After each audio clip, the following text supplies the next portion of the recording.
Welcome back everybody. I have a review for you today. This decant I've had for the last 2 years. Basically I got this just before the pandemic started, and Nanban from Arquiste being a brand from the USA.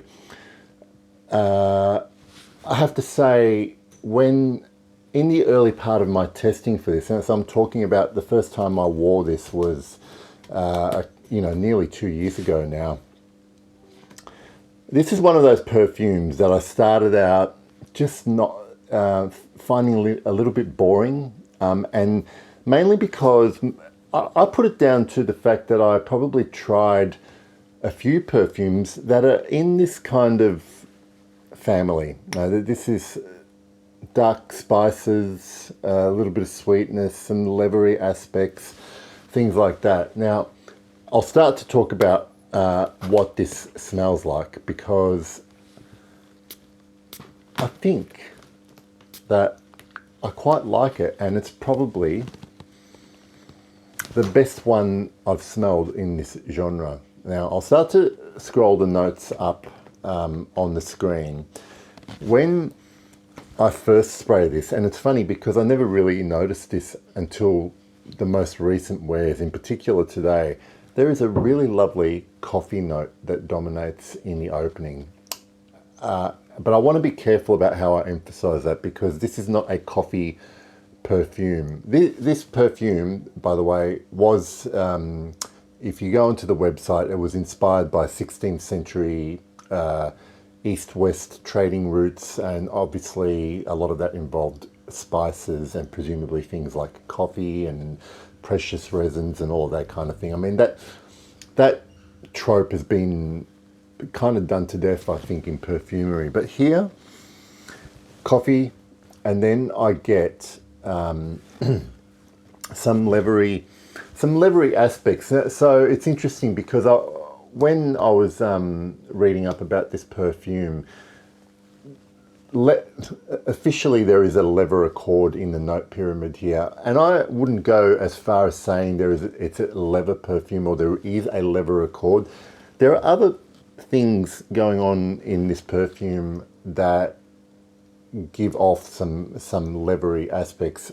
One being osmanthus. There is quite a bit of that lovely overripe fruity leather, and then as it develops I get a more smoky kind of leathery resinous thing that happens in things like Le Labo's Patchouli 24. So that could be a combination of some smoky materials like styrax or cade, things like that.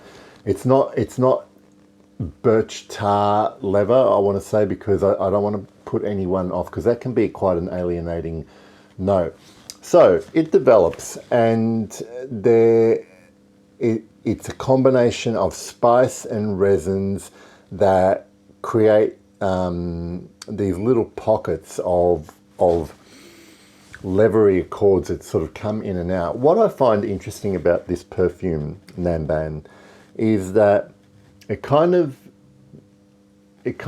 does an opposite development to what a lot of these type of perfumes do. What I mean by that is all the sweetness, and there isn't a lot of sweetness, but because of that coffee in the beginning, there is a bit of sweetness. There's definitely a bit of sweetness from resins or florals. It's very well blended, so I can't pick out the particular note. I mean, there's definitely something vanilla-y or benzoin-like in here, and all the sweetness kind of happens in the top notes, and as it develops and moves through the heart and into the base, it starts to really dry out, and then the most dominant note that I recognize going into the base notes is myrrh. And it sets this perfume apart from other ones. Now, the ones, when I smell this, the other perfumes I think about are perfumes that I both like.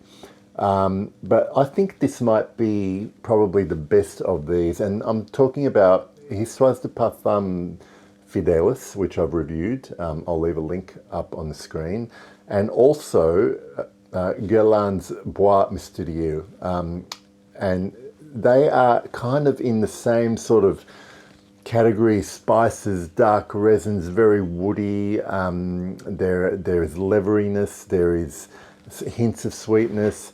They're not identical, but I think I like Nanban from Arquiste the most of those, and they, I think, are good perfumes.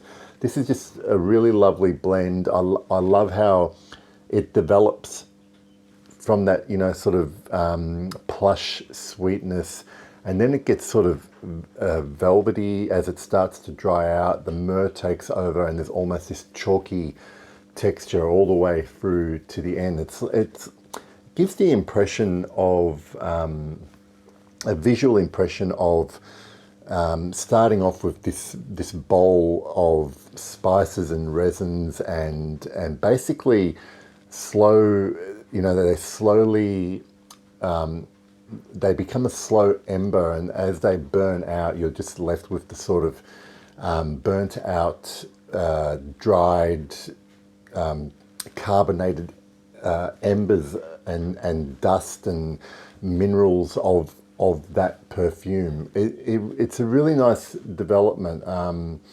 It basically illustrates, like, if you want a life cycle of these products, these organic materials. It's really interesting, and I love the fact that it's taken me 2 years, but this has won me over. From I didn't dislike it in the beginning. I just thought it was meh, like a little bit boring, and it's an EDP. They come in 100 ml bottles. They're not overly expensive, but they're also definitely not cheap. Arquiste. I've tried a couple others from their brands. I've reviewed Le Trogue. I have tried Anima Dolcis. I would really like to try Sydney Rockpool. In terms of performance, a good 7 to 8 hours on my skin, I can detect it. It's not a loud projector, big sillage monster, but it's. I think it is just right. It's a very Goldilocks kind of perfume. Most definitely perfect for colder seasons. This could get a bit too much if it heats up, and I do like to wear all sorts of perfumes in all sorts of weather, but this would probably be a bit too much in warm weather.